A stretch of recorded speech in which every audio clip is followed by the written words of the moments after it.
गिरिवरधारी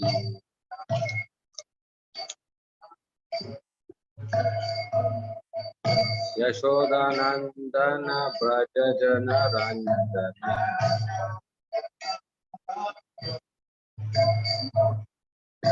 यशोदानंदन व्रज जन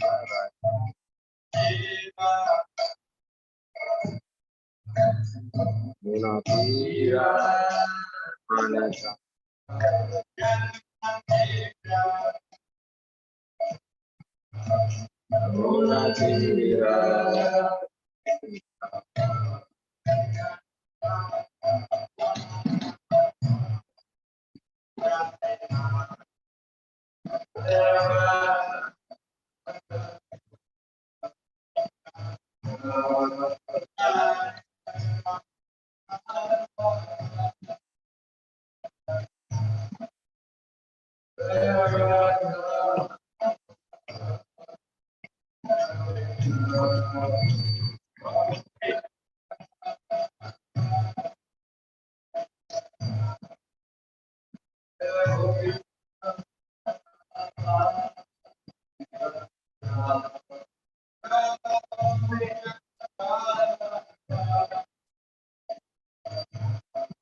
श्री राधा माधव की, श्रील प्रभुपाद की।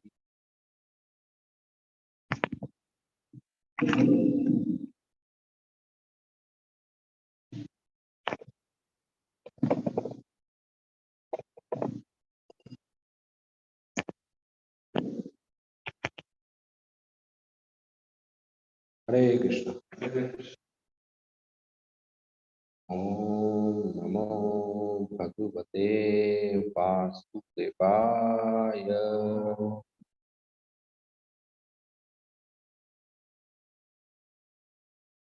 भगवते वासुदेवाय। ओम नमो भगवते वासुदेवाय।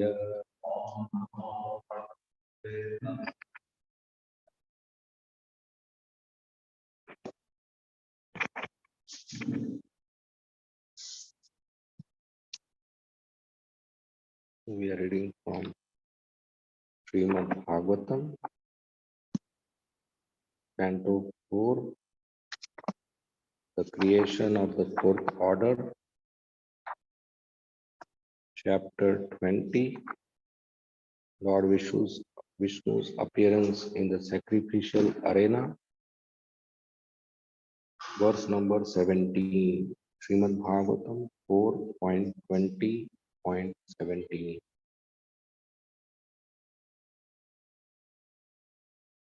Maitreya Uvacha Sa Itham Loka Guruna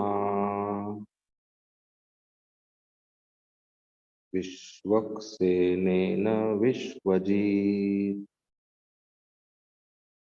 अनुशासित आदेशम् शिरसा जघ्रे हरे। मैत्रेय उवाच स इत्थं लोकगुरुना विश्वक्सेनेन विश्वजित् अनुशासित आदेशम् शिरसा जघ्रे हरे। मैत्रेय उवाच स इत्थं लोकगुरुना विश्वक्सेनेन विश्वजित् अनुशासित आदेशम् शिरसा जघ्रे हरे।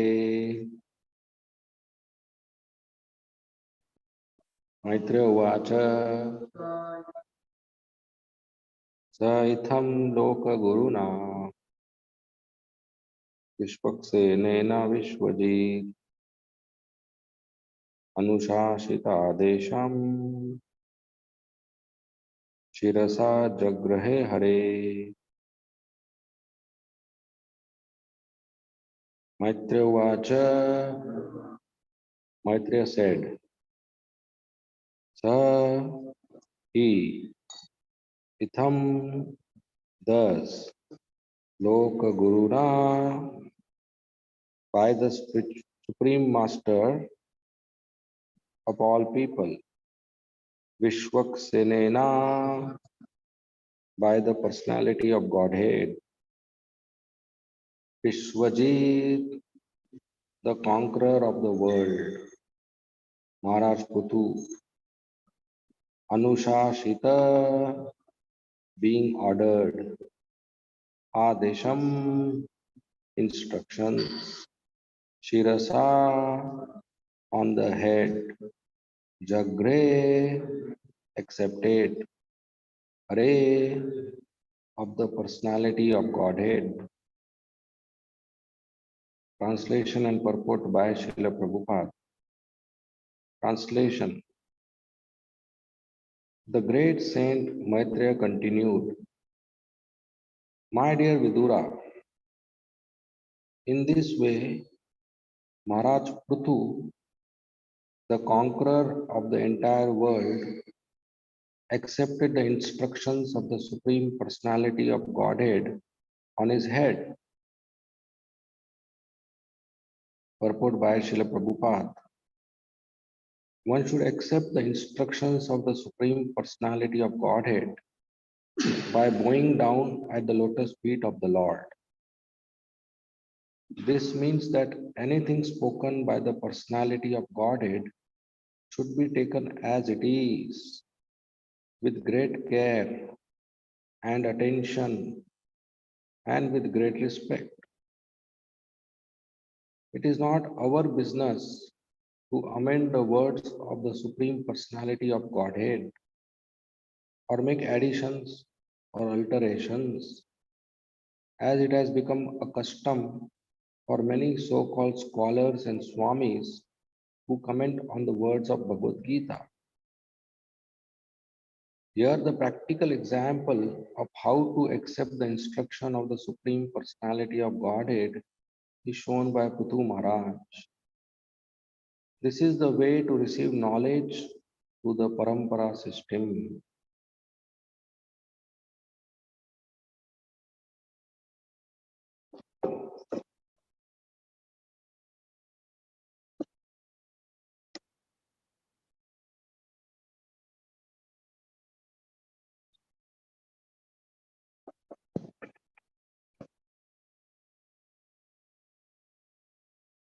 Om Agyantimirandasya Jnananjana Shalakaya Chakshu Unmilitam Yena Tasmai Shri Gurave Nama Nama Om Vishnu Padaya Krishna Prishthaya Bhutale Srimate Bhakti Vedanta Swami Iti Namine Namaste Saraswati Deve Gauravani Pracharine Nirvishesha Shunyavadi Paschatya Deshatarine Jai Shri Krishna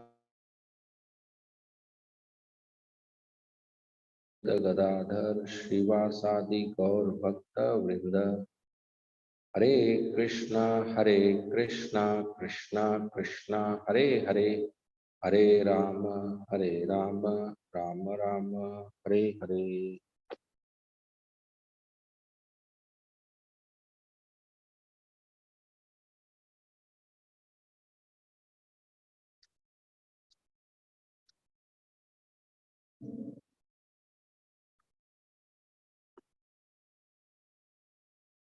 Hare Krishna. So we continue to discuss the section of Puthu Maharaj,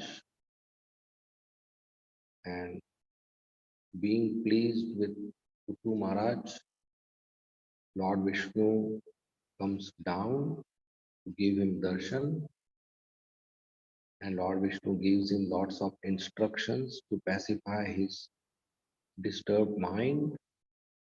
Puthu Maharaj minds got disturbed because Indra, he played lots of mischief and repeatedly tried to steal the horse meant for sacrifice, and thus Puthu Maharaj was not able to successfully complete the fire sacrifice.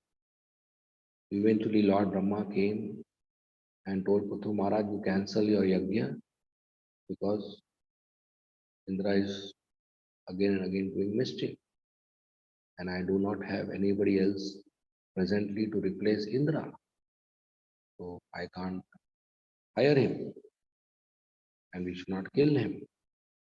Better you cancel the yajna. And Puthu Maharaj happily obeyed, but he is not a stone, so he had some disturbance in the mind. A pure devotee is not a stone. A sadhu, when he is equipoised to happiness and distress, to profit and loss, to pain and pleasure, to honor and dishonor, that doesn't mean he is a stone. He has feelings, he has emotions, but he continues to serve Krishna irrespective of the feelings of happiness and distress. We should not think a devotee's heart is like a stone. He is beyond honor and dishonor. So I can do anything with him, it doesn't matter. Like I do it with a stone. Even Lord Krishna has feelings. He has likes and dislikes. And he has pain and pleasures. When Lord Vara was rescuing Mother Earth by picking her up from the Garbhodak ocean and going on the surface of the ocean water, Hiranyaksha chased Lord Vara and he abused Lord Vara. He gave him bad words. Vanagochara means jungly, forest dweller, one who dwells in the forest, one is a forest person. So he abused him, thinking that if I abuse him, he will turn and fight with me. So, but Vara Avatar, he continued to protect Mother Earth. He didn't turn towards him immediately. But it is mentioned that when Hiranyaksha abused Vara, Vara felt pain because of abuse. But he continued his duty. Even when we feel pain, we have to continue doing service. That's the lesson there. Of course, after keeping Mother Earth on the surface of water and transferring his floating energy so that Mother Earth can float, Vara turned towards Hiranyaksha and told him, yes, I am Vanagochara. I have come in the forest. Why I have come in the forest? To hunt dogs like you. And I'll give you a dog's death. He turned and fought with him and killed him. Those equilibrium doesn't mean stone. A devotee has a soft heart, he has feelings. So Puthu Maharaj had this feeling. So Lord Vishnu came and pacified him while giving lots of nice instructions and spiritual knowledge. And additionally told him how he should continue to take care of the citizens and proceed ahead with his duties in the kingdom. Even if you are king, you may have come across unpleasant experiences in life. It's not that king means everything is good, or guru means, or temple president means, or GBC means everything is good. No, there are thorns in the crown. There are pains also. So every person has to undergo those things. So even there are unpleasant experiences, we should continue. So Vishnu gave lots of instructions to Prithu Maharaj how to be ideal king. And now Maitreya Rishi is explaining to Vidura how Prithu Maharaj received these instructions and setting a benchmark for all of us. Prithu Maharaj received the Prithu Maharaj is conqueror of the whole world. He is so powerful. He is Satyavesh Avatar. He is the incarnation of Vishnu. Very topmost person. But he received the instructions of Vishnu on his head, which means he bow down at his lotus feet and carry his order on his head. Carrying order on the head means giving highest importance. It's something very valuable. We'll not touch with our feet, right? When the lordships are offered arti and the lamb comes to us, we touch the flame and then touch it on our head. That means we are accepting the Lord's Mahaprasad with very high importance. We touch a flower to the head, a Bhagavad Gita to the head of Bhagavatam. So bowing down at the lotus feet of Krishna, touching our head on the floor of the temple or at the lotus feet of Krishna means we are giving him highest value, paying obeisances. And that is considered a very much item of devotional service. In fact, Krishna in Bhagavad Gita says, Manmana Bhava, Mad Bhakto, Vadyaji, Mam Namasku, come and offer me obeisances. He's demanding it. He's instructing that come and offer me obeisances. So every day it should be our habit that we should come to temple in Mangala Aarti and offer obeisances to the people. Of course, we can come anytime in the day when the darshan is open and offer obeisances. But Mangala Aarti is most auspicious time as well. We come in the morning, offer obeisances to the deity, we get blessings. Offering obeisances is considered a very high spiritual activity. Nal Kuver and Manigriv, they were cursed to become two Arjuna trees in the courtyard of Nanda Maharaj in Sri Vrindavan Dham by Narad Muni. So for 100 years, they were trees in the courtyard of Nanda Maharaj. And when the Damodar Leela happened, Lord Krishna, he delivered them by breaking the trees. So Nalkuver Manigriv came out of the trees in the demigod body and they offered many beautiful prayers. At the end of their prayer, they said, My dear Lord, we are not capable to offer you prayers. We are not capable to offer you glorification because your qualities are unlimited. Your qualities are infinite. What a use of offering a lamp to the sun? The sun's power is much, much higher than a small flame. So the only thing we can do, my dear Lord, is offer you. That's the proper understanding. That Krishna is very great, very, very great, very high, and I am very insignificant. I am very tiny. And the only good thing I can do is offering obeisances because anything I do will be insignificant. I just go down to him.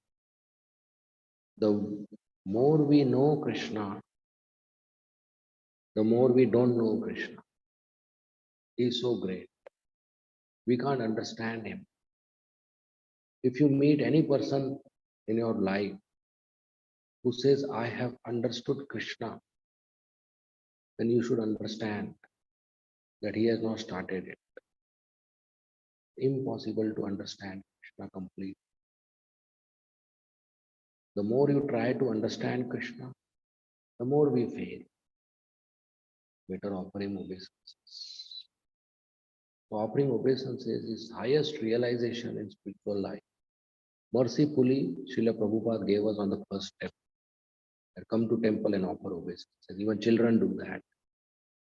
But actually it's a very high realization. That Krishna is great, he is my master, and I should bow down to him. And when we offer obeisances, Krishna immediately blesses us. That's why we offer obeisances by keeping Krishna on our left. Why we offer obeisances by keeping Krishna on our left? Because when we approach Krishna, keeping him on our left, then we are on Krishna's right. And generally, if you approach a person from whom you want to receive blessings, which side you will approach? To the person's right, so that with his right hand he can bless you. So Krishna with his right hand will bless us. So we keep Krishna on the left. And another thing is Krishna's left is already occupied with Radharani, no entry. Right? You go to meet a couple, which side you will go? Not to the lady side, right? Go to the gent side generally. So Krishna's left is already occupied with Radharani. Krishna's right is free. So when we keep Krishna on our left, which means we come on Krishna's right, with the right hand off. Even when you approach a senior person, we should approach on his right hand. When you go to meet a senior person, if he's standing somewhere and you go to talk to him, approach on the right side. Your left, his right. So with his right hand, he will offer blessings. If you approach his left side, then he'll have to offer you blessings like this. That's inconvenient. But like this is easy. Right? Sometimes they pat on the back, rub our head. These are simple affections, or embrace us with the right hand. So we keep seniors on our left. We receive blessings by offering obeisances. So we should make it a habit to offer obeisances to deities, to Srila Prabhupada, to Guru Maharaj, to senior devotee, to Tulsi Maharani, to Srimad Bhagavatam, to the assembly of Vaishnavas, parents. And in that way, we receive blessings of everybody. And when we receive blessings, we can be successful. Success is not by our skill, by our talent, by our strategies, by our intelligence, by our hard work. No, these are smaller factors. Success is possible only by blessings. And blessings we receive by this process of offering obeisances, offering prayers. Even Krishna Balram in Dwarka would every day go to the room of Devaki and Vasudeva and offer obeisances. And Krishna Balram every day would offer obeisances to Sandipani Muni when they were staying at the ashram. And worship his lotus feet and massage his lotus feet. And when a Brahmana guest would come to Dwarka, Krishna would wash his feet. He did that with Sudama Brahman and other Brahmanas. So that's the example he said. And there was a Brahmana who took the message who took a letter from Rukmini Devi in a very secret way and gave to Dwarkadish. Rukmini Devi wanted to marry Krishna, but her marriage was fixed with Shishupal, and nobody was there in the palace to help her. In great anxiety, he wrote a letter to Krishna to come and kidnap her and marry her. So when Krishna arrived, it was night time, and Rukmini Devi's marriage was next day. And at night, Rukmini Devi was not getting sleep because she was not sure what is happening. He gave the letter to the Brahmana. Did the Brahmana go, or he was caught by Rukmi, his spies? And did the Brahmana reach Dwarka or not? If he reached, did he meet Dwarkadish or not? If he meet Dwarkadish, could he give the letter or not? If he gave the letter, did Dwarkadis read or not? If Dwarkadis read, did he accept it or he threw it? Will he come to kidnap me? Will he come on time? But he was becoming mad. She was becoming restless, sleepless, walking back forth in her room with tears in her eyes. And Krishna knew Rukmini's heart is very disturbed. So Krishna told the Brahmana to go inside and tell Rukmini Devi, I have come, give her good news that tomorrow I'll kidnap you.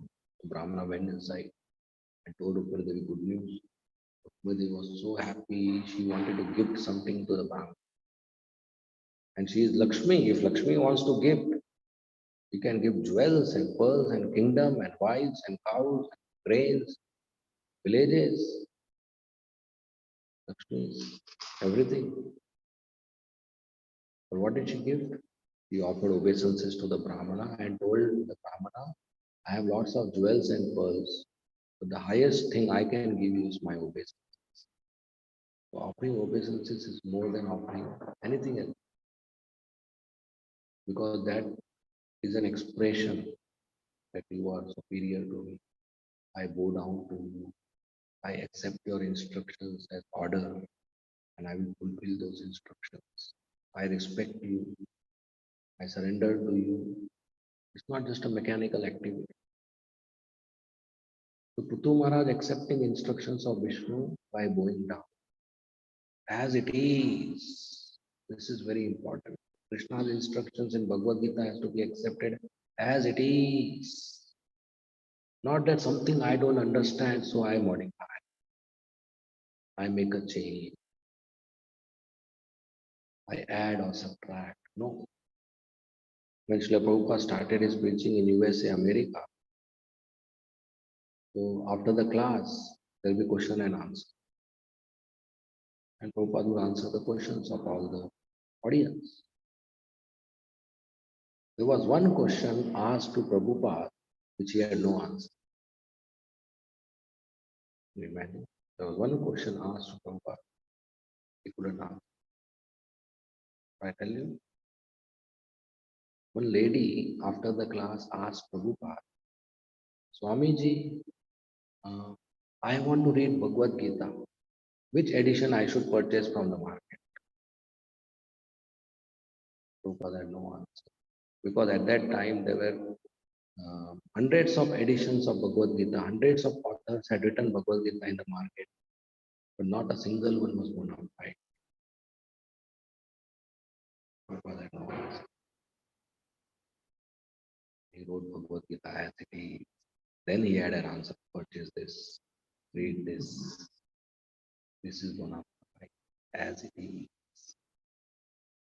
So-called authors, scholars, political authors, leaders, they use Bhagavad Gita to propagate their own philosophy. Because if they directly write a book, nobody is going to purchase.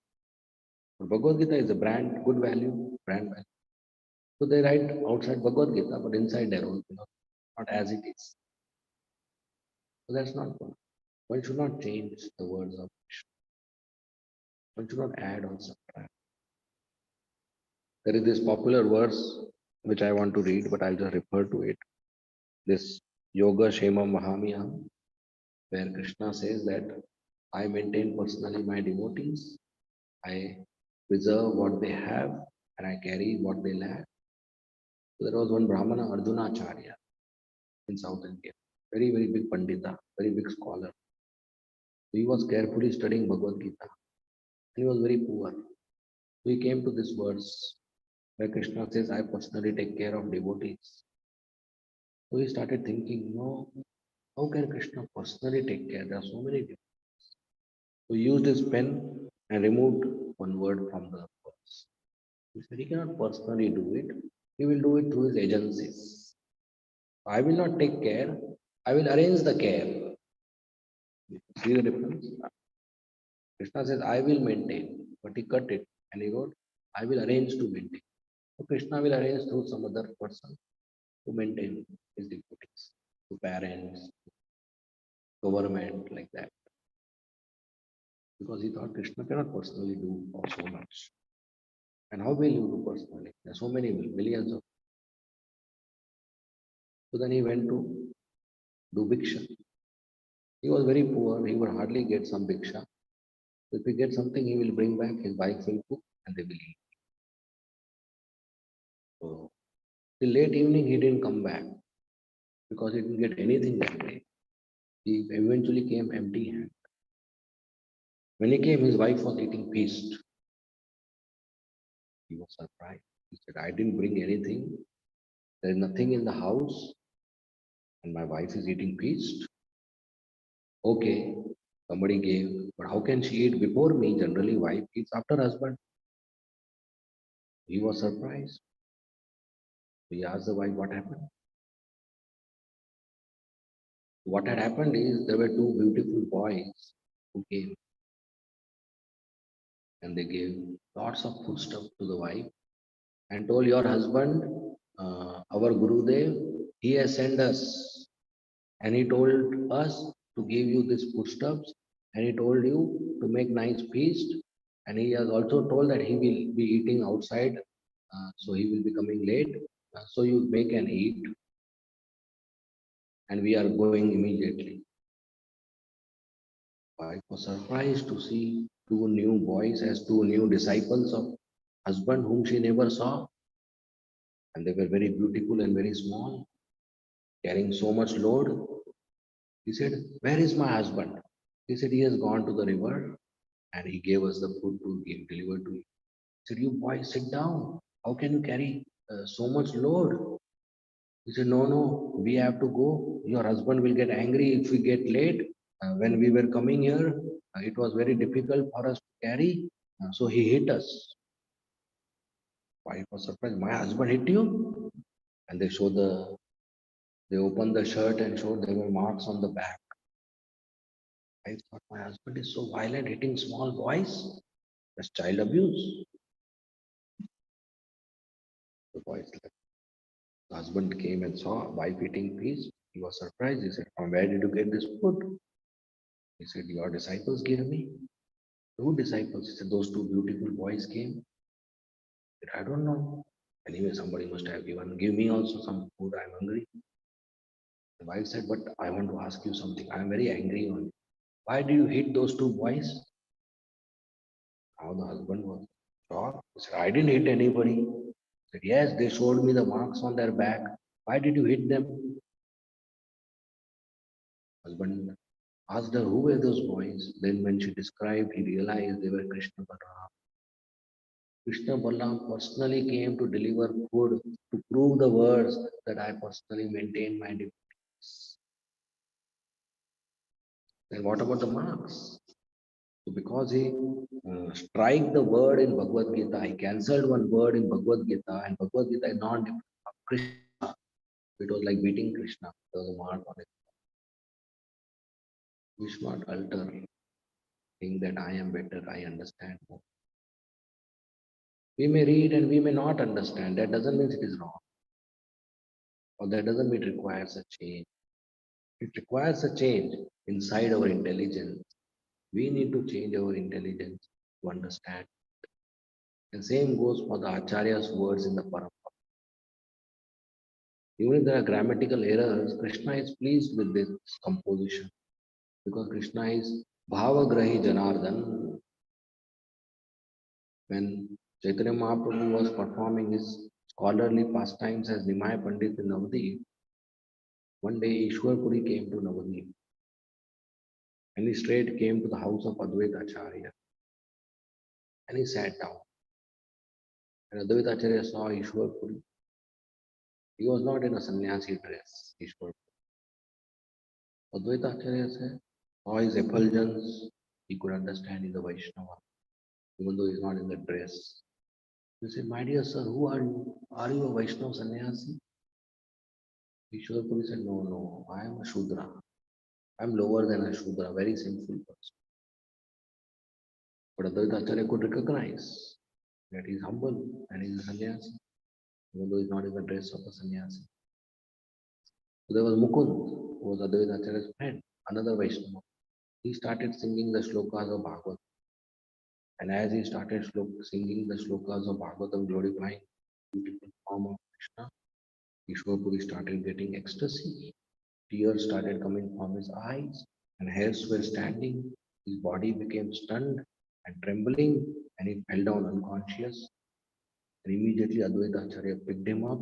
The tears of Ishwarpuri wet the whole body of Advaita Acharya, and then he understood he's a very first class Vaishnava, having so many ecstatic symptoms of love of Godhead.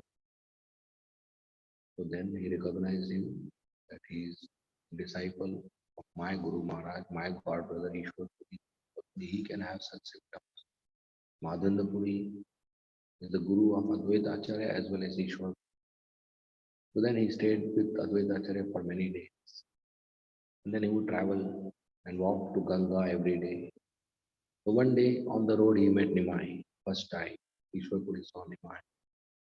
And Nimai is so beautiful. Nimai Pandit, Chaitanya Mahaprabhu with golden body, long arms, beautiful hair, lotus petal like eyes, broad chest, thin waist. He got attracted to the beautiful Nimai, having beautiful qualities. We asked him, "Who are you? You are such a beautiful young man." He said, "I am Nimai Pandit." He said, "Yes, I have heard about you. You are a very big scholar." Nimai Pandit offered obeisances. He said, "Please come home and have prasad." And he took Ishwarpuri to his home. And they sat in the temple room. After prasad, Sachi Mata cooked. And Ishwarpuri narrated lots of pastimes of Krishna. Nimai was very happy to see his devotee getting love of God. Ishwarpuri didn't know Nimai is Krishna himself. But he narrated pastimes of Krishna to Krishna. He told stories of Krishna to Krishna. But Krishna is happy hearing his stories. Nimai was happy. So Ishwarpuri started staying now in Gopinath Acharya's house. That was in Mayapur.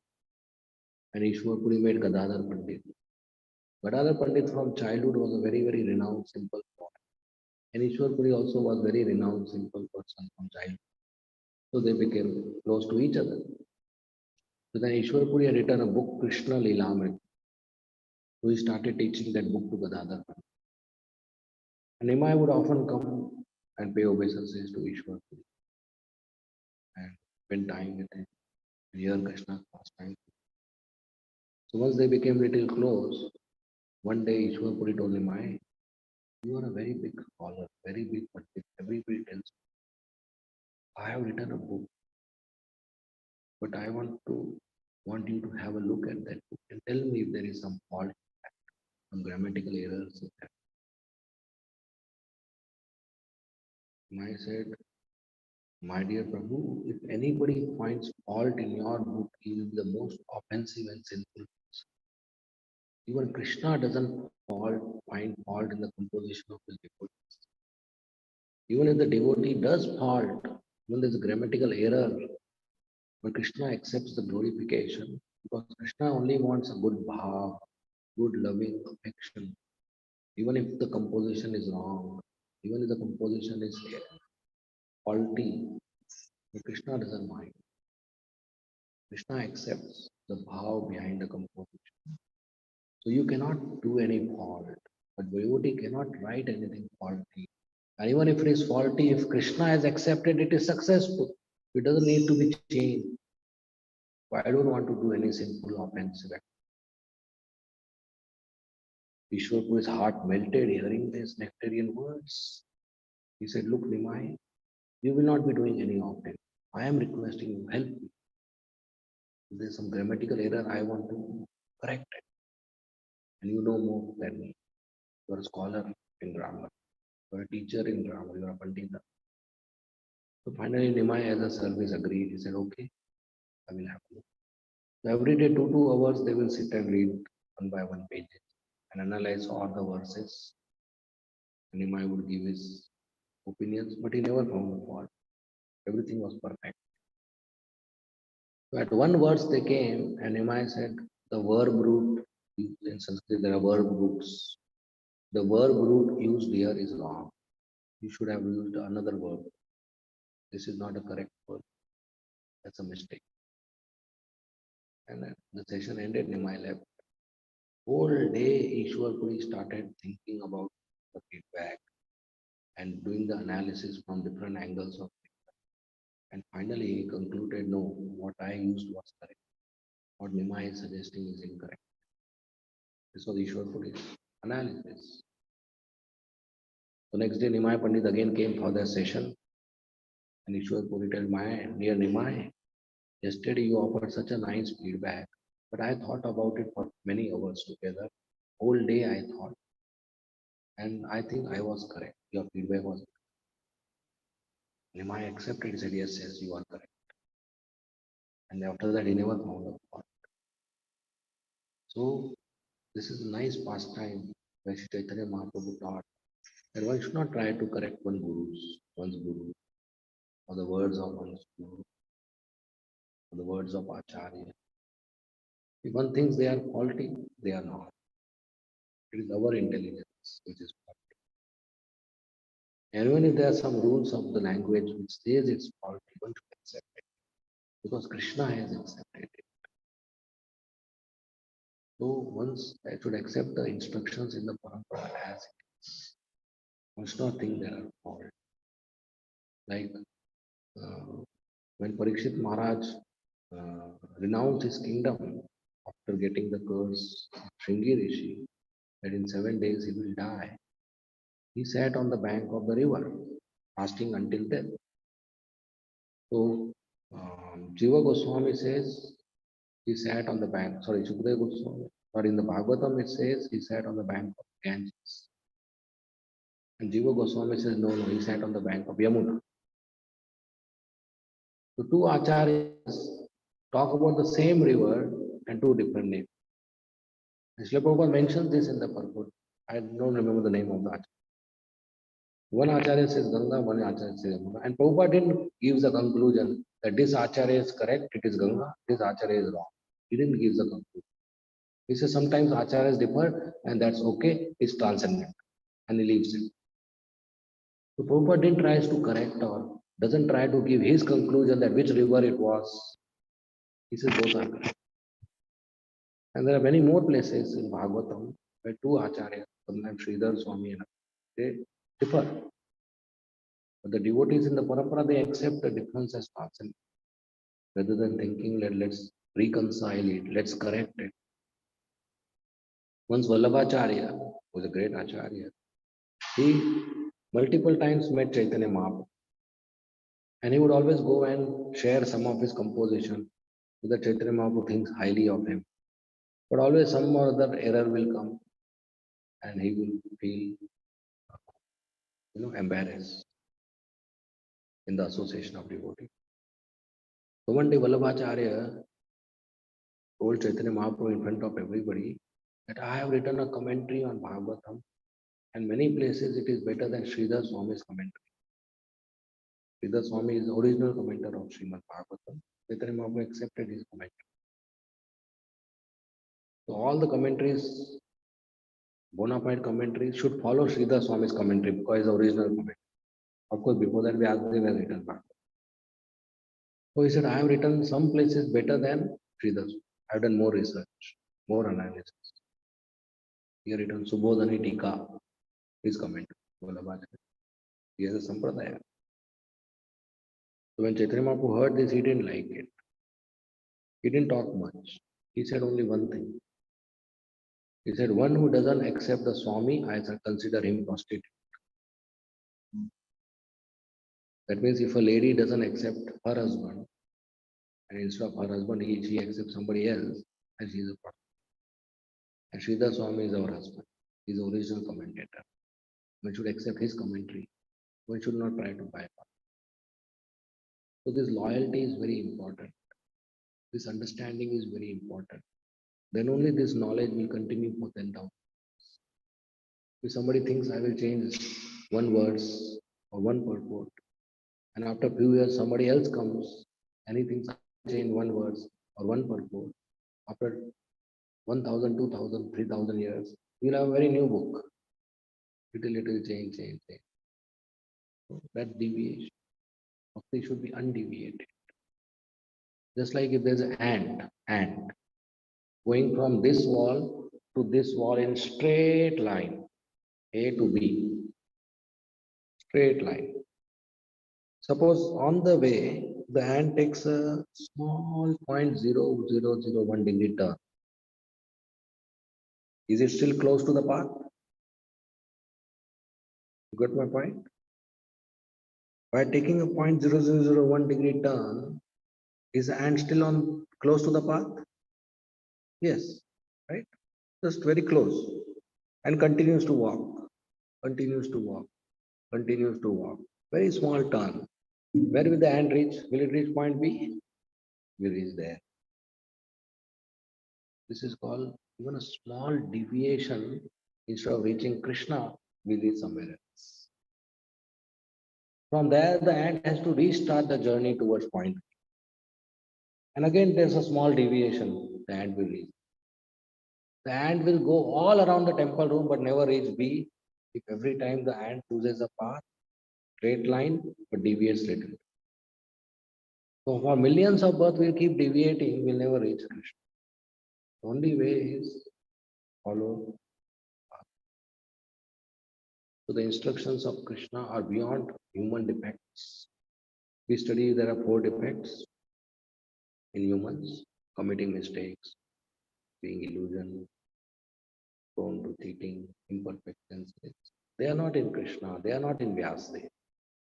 So they cannot commit mistakes. What they give is fine. We have to follow. If we don't understand, it's our lack of intelligence. We should seek and understand, pray to Krishna, seek from help from senior devotees, and try to follow without deviation so that this life we go back to Krishna, not one more. In so many lifetimes we are deviated. That's why we are here still in the material world. Now also we do the same thing. We'll continue in the material world. If you want a different result, you have to do something different. That different is Krishna consciousness, self-realization, not self-gratification. Okay, we'll end here. Thank you very much. Srimad Bhagavatam ki jai. Srila Prabhupada ki jai. Hare Krishna. If there are any comments or any questions, please ask.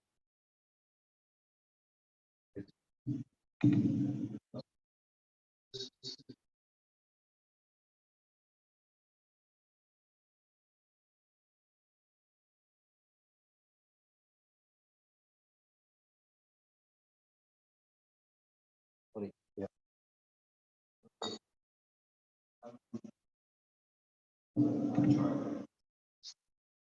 No, Vallabhacharya is still a bona fide Vaishnav because Chaitanya Mahaprabhu later on blessed Vallabhacharya and everything got sorted out. This was a friendly dealing. Afterwards, Vallabhacharya invited Chaitanya Mahaprabhu to his home, fed him prasadam, and learned from Chaitanya Mahaprabhu and Swarup Damodar and Ramananda Rai. And there was no mistake in him, and even if there's something which appears to be, it was rectified.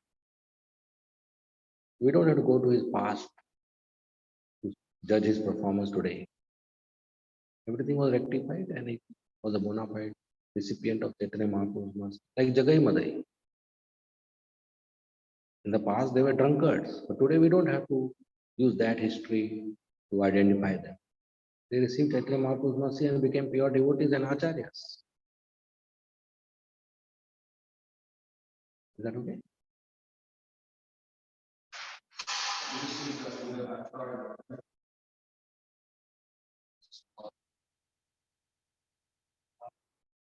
Sorry?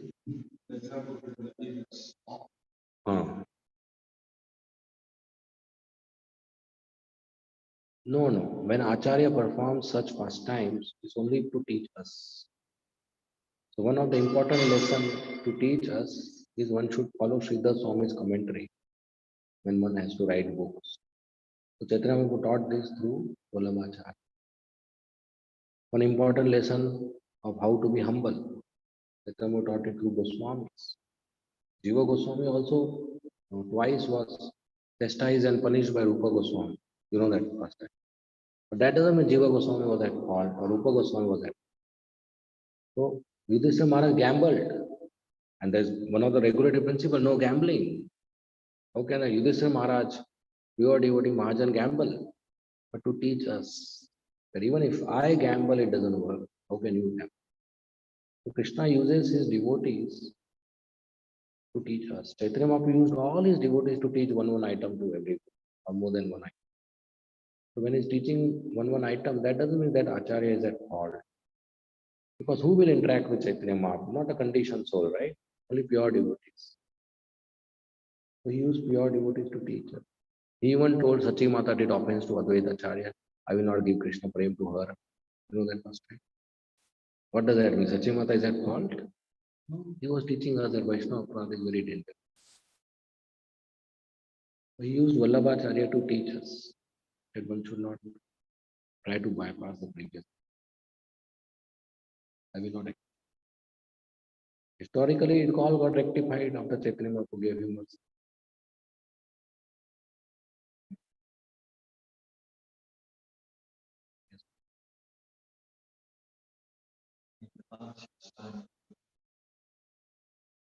So,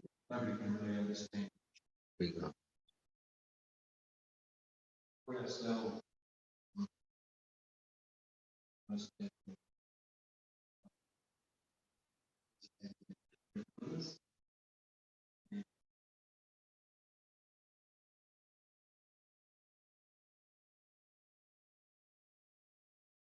Okay. What I mean is that nobody can understand Krishna fully. And whatever little understanding we have, it is only basically so that we surrender to Krishna. But to really understand Krishna requires spiritual senses. Like Krishna is blue in color, and I hear that, and I think the color blue, which is my experience. But Krishna is not that blue.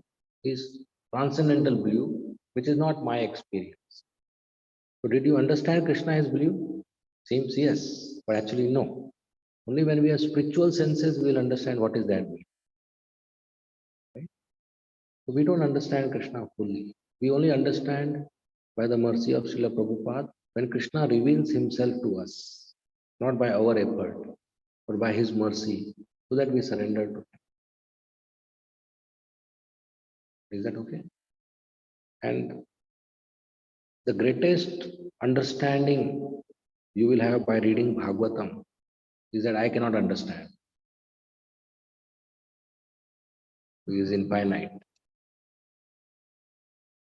Okay. Any more questions? Maybe end here. Thank you very much. Srila Prabhupada ki jai. Hare Krishna.